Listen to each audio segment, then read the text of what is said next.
Hello, Emily. Hi, Dan. So, what are we going to talk about today?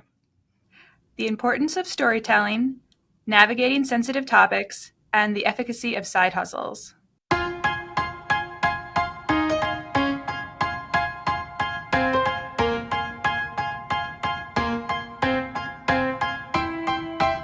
Welcome to the Science of Wealth, where we discuss the science behind financial planning and the art of learning and applying it.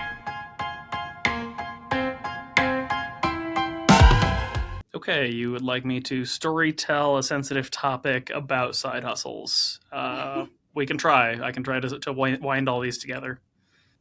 I think I can do it. They all make sense in my mind.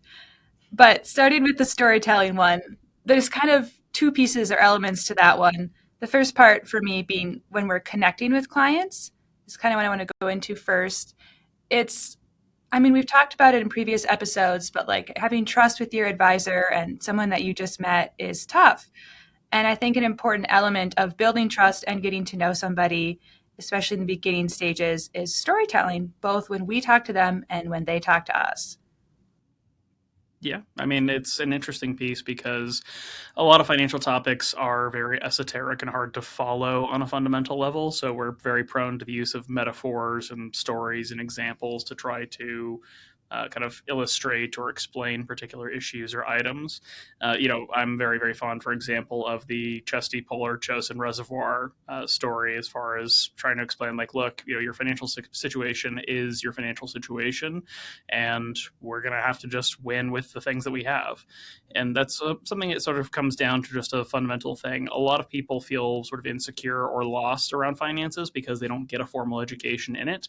And on some level, some clients do come to us and say, hey, I want to learn about finance. I want to understand investing or insurance or whatever it is better.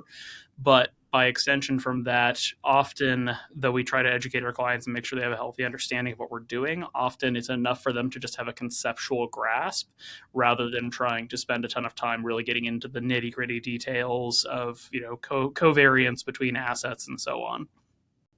Right. I definitely have had meetings with your clients or any other people, and they want to know the specifics of a Roth conversion or why it works. And it's like, I'm happy to explain that to them, but at the end of the day, it's more important in most cases in meetings to get to the storytelling piece. I want to know what's going on in their lives and all those pieces like that, and we can handle the other parts, the more technical parts on the back end. Sure. And I mean, let's use something like a Roth conversion as a good example, or specifically the backdoor Roth conversion or Roth contribution. So the technical issue here is that if your income is above certain thresholds, based on whether you're individual filing for taxes or whether you're filing married jointly or single, you have certain limitations on your income to be able to directly contribute to a Roth IRA. The way that you technically get around that is you fund a traditional IRA with a non-deductible contribution, and then essentially convert it, shortly thereafter into the Roth, because there's an unlimited convertibility provision insofar as you're able to do that with your IRAs. The way that I will story tell that or explain that to a client is there is an income limit, and I want you to imagine that income limit as a gate, right? And that gate is blocking you from making a direct contribution to your Roth IRA, but the gate has no fence on either side. So you can walk right around it by doing this two-step process of funding the traditional IRA and then converting it. That's a basic visual that makes sense from the standpoint of, like, wait, so I can't contribute, but you're telling me that I can contribute, but I can go around it, but how does that work? People don't necessarily need to understand, like, the paperwork and the forms and the potential tax issues or treatments of those conversions and so on. It's enough to just explain, look, there's a barrier, we can go around it, and that will have a positive financial impact in your particular case. Right. Have you had trouble? I mean, I've been in on your meetings the last year or so, but you've been doing this longer than I have, kind of getting to that point with people and helping them understand why it's important that we do it that way rather than getting too technical.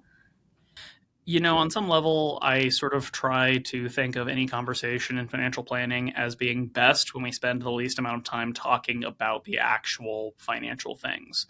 And what I mean by that is, on some level, our clients are going to benefit most if they are fully delegating to us and just letting us take care of it for them as much as we can, or letting us handhold them directly in the circumstances where they need to be handheld directly. In particular cases like, well, how and why and what's the potential benefit and so on, I think the best conversation conversation is one in which the client implicitly trusts us to be doing what is in their interest and be giving them guidance in their interest and making things in their interest happen.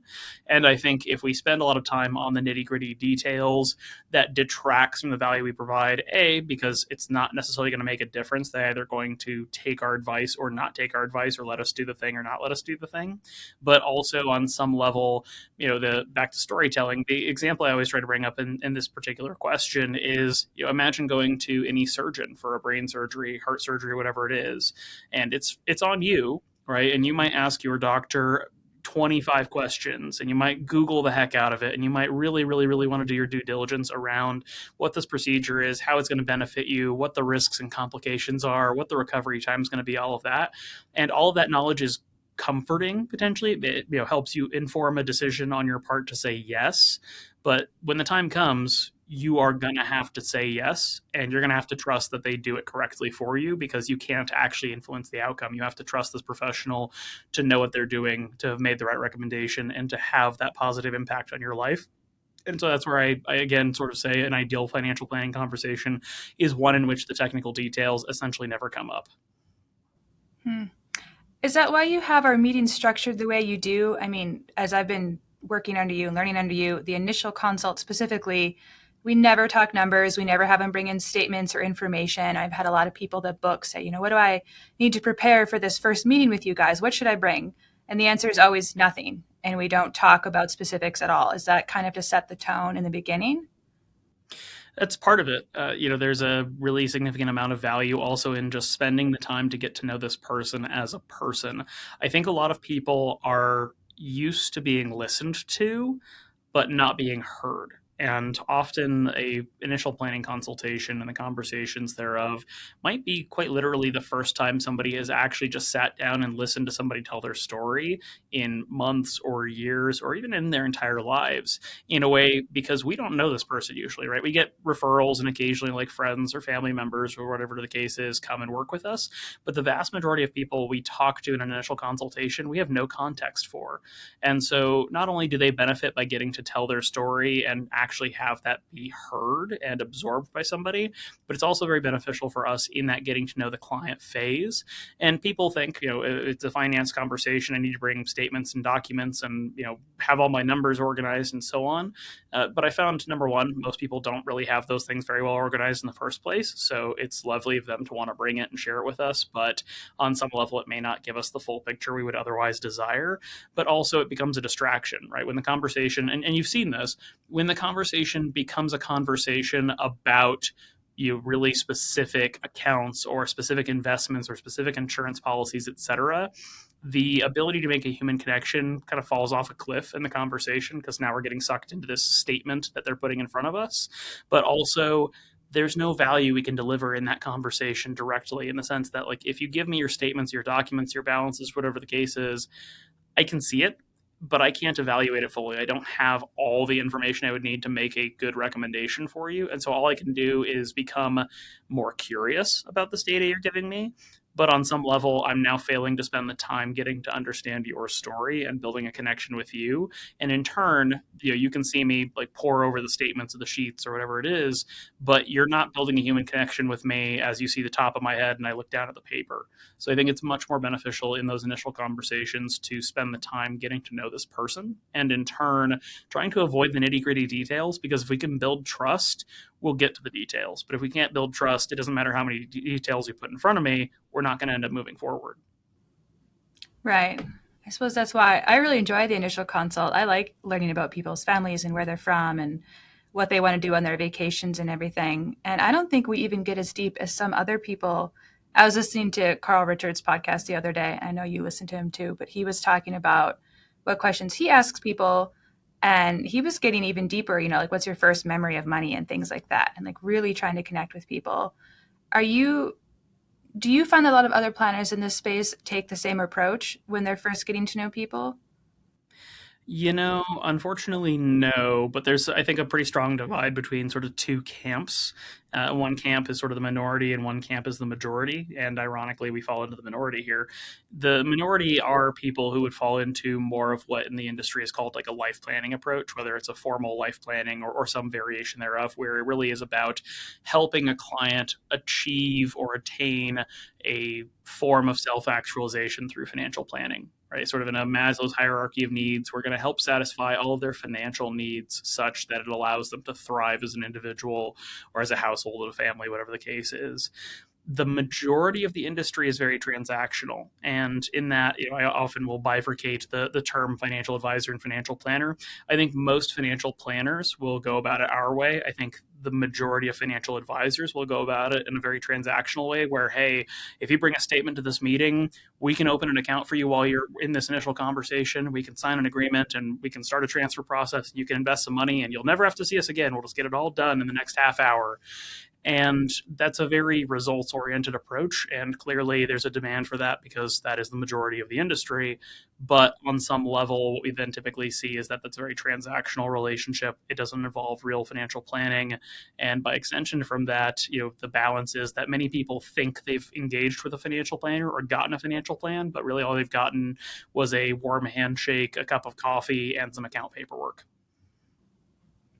Yeah, it's interesting because we do get, the detailed information from people eventually in the process, and then it becomes our job to storytell back to them and kind of go through how things would impact their plan and their lives. If you did this, these are the results of how that could be, different ways it could play out, and we take on that storytelling role later in the process again.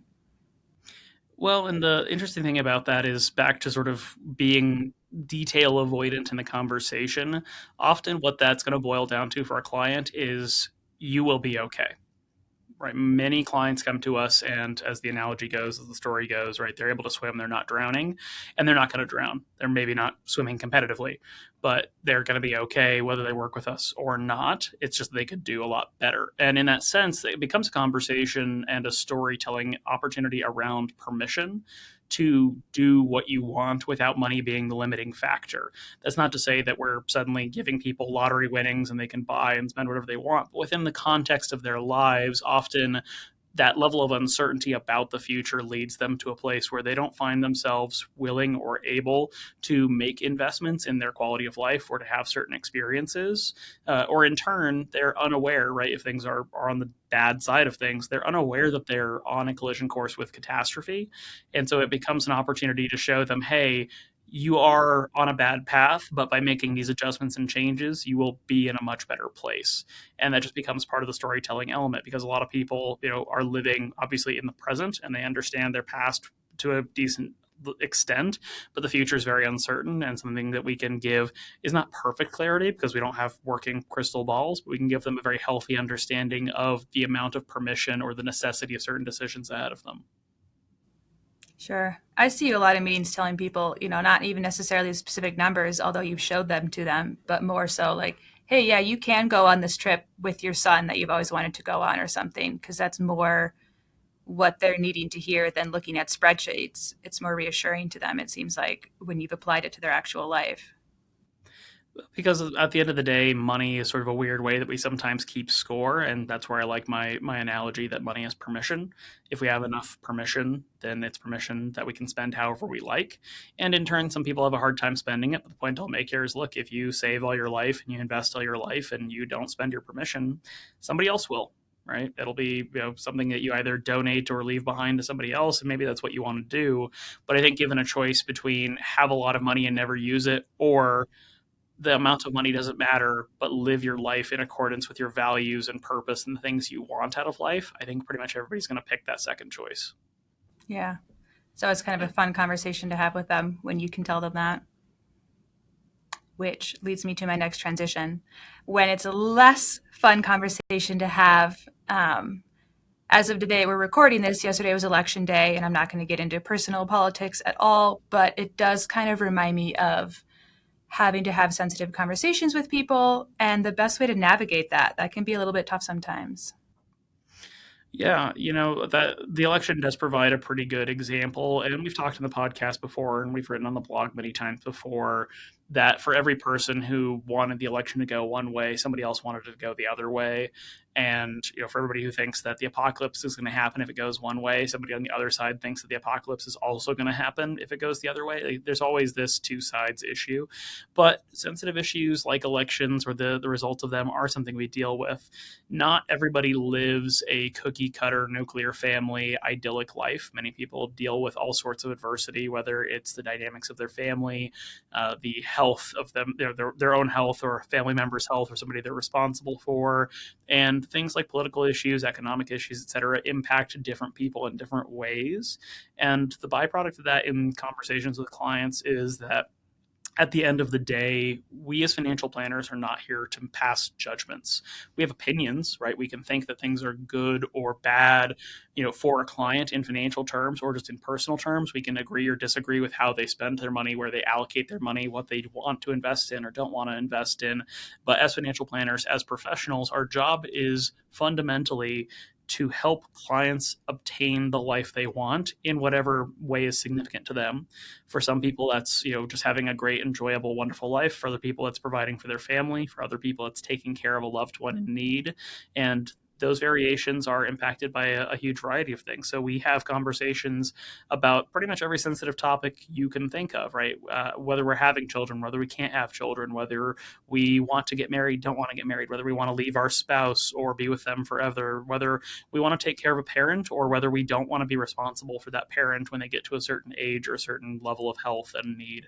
And those are tough conversations. And often, again, these are conversations that people are quite often avoiding having, right? And they're in a position in life where they don't feel like they have somebody that they can share those things with. And more importantly, that means that they often feel like they don't have a partner that can help them make those decisions or give them the permission to make the decision that's right for themselves. And that's a role that we often play with our clients. Yeah. I've had several conversations with people where I can relate to them and, have a good talk with them about it.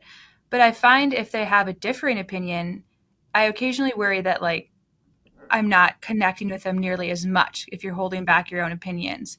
How have you found good ways to bridge that? Because it's still important to connect and be empathetic with people. On some level, and this might be a little bit of a tell about my personality more so than how other people might approach this. My general approach to that is to try to be as indifferent to the outcome as I possibly can be. And what I mean about that is, as a financial planner, my job is to make sure the numbers work. So if the numbers work, great. Box checked, we can move past that point. And if they don't work, then that becomes a stopping point where it's not about values or beliefs or whatever it is. It's just, hey, look, the numbers don't work. We have to make them work or else.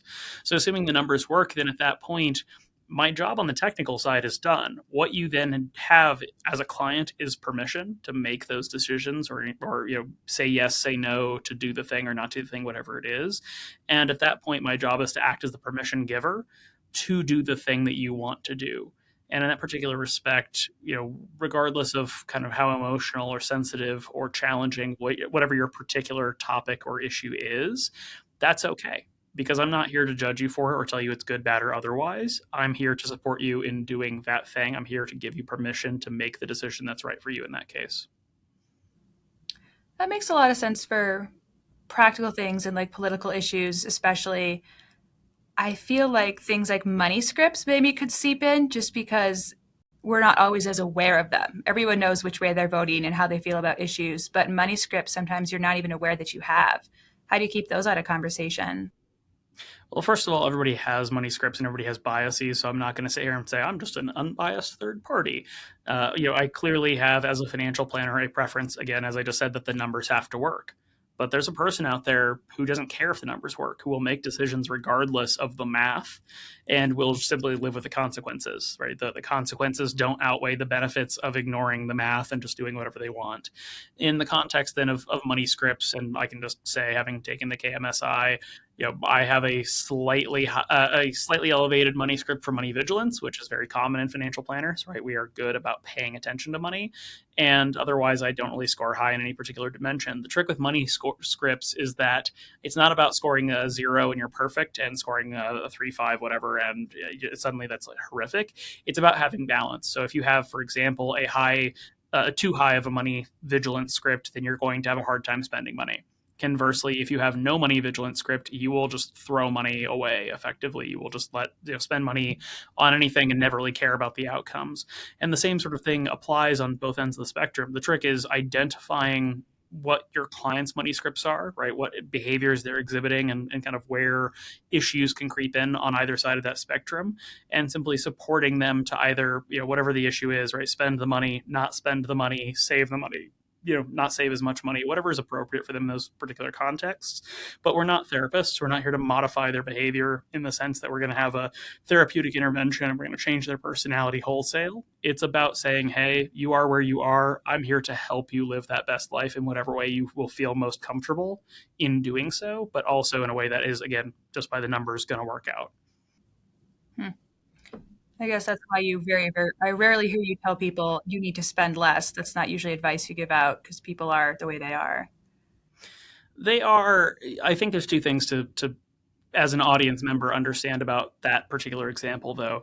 First and foremost, there's a sample bias here. The majority of our clients have high incomes or have saved a lot and have a decent amount of net worth and assets and so on, where the baseline of their financial plan is they'll be okay. And then when we apply all the modifications to how we're investing, how we're saving, all the various things that financial planning accomplishes, now they have even more money, or they will have even more money. So then it turns into, okay, if you now have all this permission and can have all of this in your life, we now need to turn this around and say, now you should utilize that, right?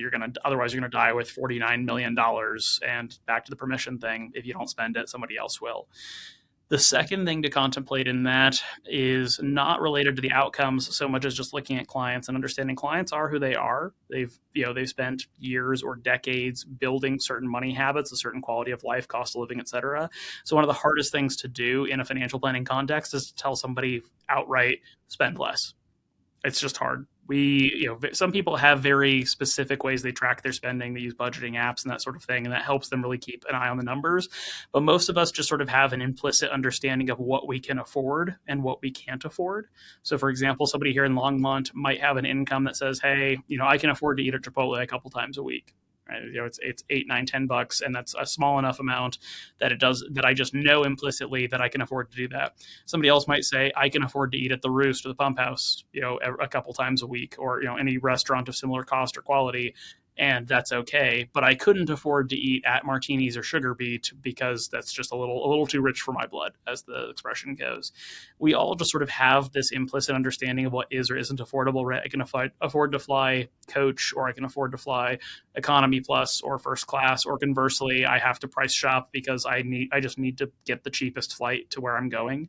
All of those things are sort of implicit judgments, and there are certain times where you'll pull out your phone and look at your bank balance and say, oh no, I literally can't afford that. But most of us just have an implicit understanding of what's affordable to us. So from a planning context, coming to a client and saying, hey, whatever your anchor is in that particular sense is wrong, you're spending too much, or you're not saving enough relative to your means, it's really tough. It's one of the hardest conversations to have, because spending is often an extension of a quality of life.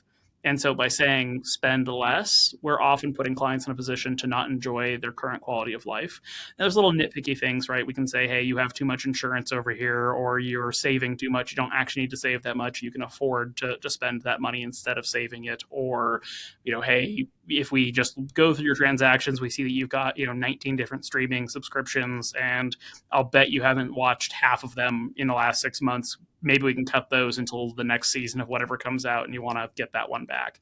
So there's little tactical things you can do that don't really impact quality of life. But if you have to look at a client and say, hey, sorry, but you need to cut your spending by $1,000 a month, $2,000 a month, just outright, it's a really tough proposition, because it's going to have an immediate detrimental impact on their day-to-day quality of life, which has the potential to increase their financial anxiety, their financial stress, and lead them to a lesser sense of kind of financial well-being. Yeah, that's not what I would want to hear. If I engaged a planner and I sat down and that was the first thing they said, it would be very anxiety inducing for me to have to change your whole lifestyle and how you do things on a day-to-day basis. Yeah. And I mean, the better solution then is often increase income, or, make some other change, right? Increase our savings, increase income, improve rate of return, whatever it is. But sometimes that's just not the option that's going to be feasible for a client, circumstance to circumstance. Well, I'm going to touch on your point there where you mentioned, just increasing income rather than decreasing spending.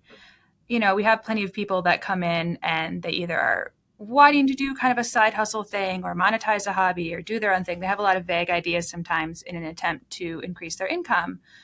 But I've heard you caution against it in certain circumstances. Can we talk a little bit more about that today? Sure. Is there an outside business activity you want to disclose to me as your compliance officer? No, I don't have the time for that, or at least I haven't made it. But I certainly see the appeal. If you have a set salary somewhere and you're like, well, that's not enough, or I want more, I want to be able to do this. If you think, well, I have evenings, I have weekends, I have this time I can use, or perhaps I have this skill set. Surely I can make money with it, but I'm not sure how to do it. You could really waste a lot of time and energy with that. And sometimes it works out. It's not always a waste by any means. But I mean, my biggest concern when I hear about it is how sustainable is it? That much extra time and energy devoted in addition to whatever your full time job is. How long can you do that? So I think it's a really tricky one, and because we're sort of touching on entrepreneurship, and I think on a fundamental level, the best side hustle-y things are one of two things: either stuff that just immediately produces income. So I don't love this as an example, but doing something like DoorDash or Lyft or Uber, you sign up for the app, you go pick up a person, you drop them off, you get paid, essentially instant income. And so if the point there is just, hey, I need income, and that's the driving factor here, then I don't mind that particular example. On the other side of that, though, I think the most successful businesses are businesses that, even as side hustles, are things where you are drowning in demand for them versus trying to sort of invent a thing or create a thing and force it out into the world. And sometimes it's going to be one or the other, right? Like if you're inventing a new product or creating new art or something like that, seldom is there going to be overwhelming demand for that thing on day one. But you have things like the E-Myth, and there's the example of the pie maker. The person just makes great pies, and then so many people want the pies that they keep making more and more until they can't make more and more and maintain their jobs. They open a pie shop, and then they're making a bunch of pies, and the demand keeps growing, and then they have to hire people to help them with the pies, and then it's a full-time job, and they have employees, and suddenly, down the road, right, 5-10 years later, they've got 10 employees, and they don't make pies anymore. They run a business. Those are sort of ideal side hustles in the sense that the demand for what you have just grossly exceeds the time you have. And so it steadily just absorbs and becomes your primary occupation. I think in the case where it's a hobby or sort of a genuine thing you just enjoy, and you then think about potentially monetizing it, I sort of lean in the direction of don't ruin a good thing by making it about money. Yeah, if you enjoy stained glass, if you enjoy woodworking, if you enjoy blacksmithing, if you're a Tinkermill member here in Longmont, whatever it is, enjoy your thing. I mean, just enjoy your hobby, enjoy your craft, your activity, whatever it is. And if it gets to the point where you want it to absorb more of your time, it's fine to then think about monetizing it or making money from it. But often, I think the idea of side hustles is sort of half baked. We love the notion that we're going to become financially independent from it one day or double our income from it. But I think there's often an enormous amount of ramp up and time and energy and opportunity costs to how much time it absorbs and energy and potentially money it absorbs to do that we fail to account for when we think about the potential upsides. So all of that to say, I don't think people shouldn't do side hustles. I think they have to have a pretty clear understanding of the costs it presents to have a side hustle, and they have to have an understanding of the necessity of the outcome they're looking to obtain. Would you be more prone to recommending it if it was like a short term thing? Like someone who said, hey, I want to, do Uber or my stained glass or whichever way they go for the next 2 years because I want to save up a down payment for a house. Would you be more, I don't know, positive feeling about that, or you're still kind of cautionary about it? I'd be more positive about that because the timeline there is very specific, right? I want to buy a house in the next year or two. I make X dollars, but to afford a house or build up a down payment to be able to buy the kind of house that I want, I really just am going to need an extra 5, 10, 15, $20,000.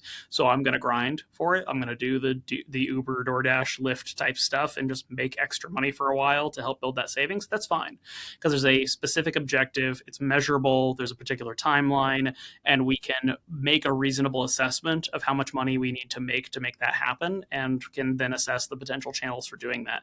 I think where people get into a weird spot is when they are, let's say, a successful practicing attorney billing $300, $400 an hour, and they decide that they're going to side hustle and make $7 an hour making jewelry. And there's nothing wrong if you want to make jewelry and like sell it at fairs or whatever, but just in general, if the whole purpose was financial, not personal enjoyment or satisfaction or just enjoying your hobby, right, but it was to make money, that lawyer would be much better off just billing more hours in that particular case. Now, there's plenty of reasons that they can still just say, I burn out on my practice, so I work more than X hours a week, so I'm just going to have to do something else. So be it.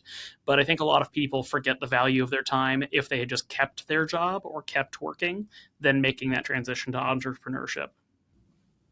Sure. I think you've made that comment even to me, as much as we joked about me doing anything else on the weekends. It makes a lot more sense for me to do more professional development stuff in my field here working for you and try to get a promotion out of you than to go get a job somewhere else on the weekends just for an hourly wage. Yeah. And all of that is a byproduct of also giving you clear expectations, right? If the career path here was work super hard to get clients, become a better financial planner, and at some point down the road, you're going to have to ask me for a promotion and a raise, or one day I will pluck you from the masses and decide that it's your time to get that promotion and raise, then something like that ambiguity might lead you to say, well, I don't know how long it's going to take, and I don't know what the outcome is, and I don't know what the upsides are, so I will do something else because I'm not sure about the outcomes. I think certainty plays a really important factor, or provides a particularly important role in the conversation about whether you should do something on the side. But I think the easiest thing for anybody in that situation to do is just to go talk to their manager or the HR and say, hey, I would like to increase my income. I would like to increase my earning potential because I want to do something like buy a house or take a trip, whatever the case is. Help me understand what I can do to earn a bonus, get a raise, get a promotion, right? What can I bring to the table of this company or this firm to improve my value to it, and in turn improve what they're willing to pay me as a result of that. I think that is by far the easiest path. And it's a strange thing because people have this weird taboo that you're not supposed to talk about money or talk about those sorts of things. You're not supposed to ask for raises except for all the times you're supposed to. It's a strange conversation where on some level, I think a lot of people avoid tough conversations with their company. But if you have uncertainty, push to get certainty and try to avoid vague notions of, hey, if you do this, maybe. Like, no, very clear articulable things. If I bring in business, if I sell X whatevers, if I develop this software, if I create an efficiency that saves us money, whatever it is, what is my upside? Let's just have a very clear expectation of that. Or what do I need to do XYZ 1 2 3 to get the next promotion to move up to the next step? Very explicitly, very directly, and not just like, hey, we'll talk about it at your review next year. Yeah, I think you did a blog post about that a while back, didn't you? Where it was almost a script for how to do that. Yes, and by extension from that as well, the other thing that I bring up and I say it to you as my employee, right, is I think people should be far more mercenary about their careers and their income and their jobs. And I don't love saying that from the standpoint of like, hey, I'd love it if you worked here for the rest of your career. But I do look at clients regularly and I do think about it for other people or get asked about it for other people all the time, particularly financial planners, which I think is funny, that many people have sort of a disproportionate degree of loyalty to their business, to their job, to the organization they work for, that is fundamentally not reciprocated. And that becomes an opportunity cost to them. Whereas if they were kind of keeping an eye on the horizon every 2 to 3 years to make a career change or move, if they were not accelerating in their career adequately, they would probably be a lot better off. And it's something that I think we just have to reconcile at the end of the day. Business necessity will sometimes lead the business not to give you all the opportunities you otherwise are qualified or eligible for. And in turn, no one is going to, lift you up just on their own volition for no reason without a clear set of expectations or an expectation that there is likely to be an upside to doing so. So for anybody thinking about increasing their income, doing a side hustle, whatever the case is, just get really real about where you are in your career, what your potential is. And for that matter, be very honest with yourself. Like everybody likes to say they're an A player, but most people are not. Statistically, it's just not possible that everybody's an A player. So if you're an A player, great, pursue things. But if you know that you're kind of a D plus person, right, you get by and cruise through life, generally speaking, just understand that you're either going to have to become an A player to get that done, or you're going to have to look at other options and opportunities if you're not willing to put in the work for it. Yeah. Well, you've given me plenty to think about. Well, in turn, why don't you give us something to think about? What is the most valuable thing you've learned or picked up in the last couple of weeks since you've been on the podcast? Hmm. I think I've been paying more attention to how you interact with people, which kind of probably leads to why the first two topics we had today were what they were. Watching the human element and interaction portion of it all. The technicalities of this job are very interesting and important, but I've focused a little bit more on like how you respond to people when they ask tough questions or when they ask for something that's maybe beyond what we can or should offer at that point, anything like that. I'm getting a lot of value out of learning those little tidbits, I guess. I think it's valuable for everybody to spend some time to think about how they communicate in their day-to-day life, because a lot of communication is instinctive and reflexive, and we don't really think about it. We just say the thing, or we just write the thing and send off the text or the message or whatever it is. But I do think it helps to be introspective and to really pay attention to what messaging you're sending out into the world. There's a really interesting observation that, and it's a fun exercise that you can do in some classes or some group settings, where essentially everybody in the room is given a list of traits, like this person is a good chef, this person is thoughtful, this person would make a big sacrifice for a friend, and so on. And you give everybody that list and then ask them to pick a person in the room for each of those things secretly, and then you collate the outcomes. And what you'll find is that there tends to be an enormous amount of overlap in people's perception of the same person, and the traits or the signals that they send off based on how they dress, how they communicate, and so on. And so I think it's something to be mindful of, is that whether you think you are or not, you are sending out certain messages to the world and to the community as a whole around you. And it is helpful to observe the desirable traits you see in how other people communicate or what other people share or send out, and to look at yourself and say, do I share those same traits? Do I show those same things? Or am I sending out something that I actually don't want to put out into the world? Yeah. We have such a mix of personalities here at the office, and we all get along really well, but we also operate so differently. I have a lot of fun watching everyone, including you, and how they operate. Well, message to Daniel and Greg, careful, Emily's watching you. I'm taking notes.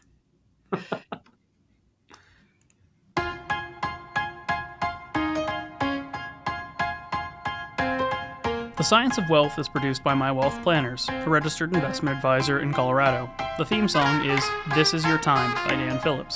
The podcast is intended for educational purposes only and is not investment advice or any other form of advice. Not all material discussed on the podcast is appropriate for every individual in every circumstance, so you should consult with a certified financial planner, tax professional, or legal professional as appropriate before attempting to apply any of the subjects, strategies, or tactics discussed on the podcast.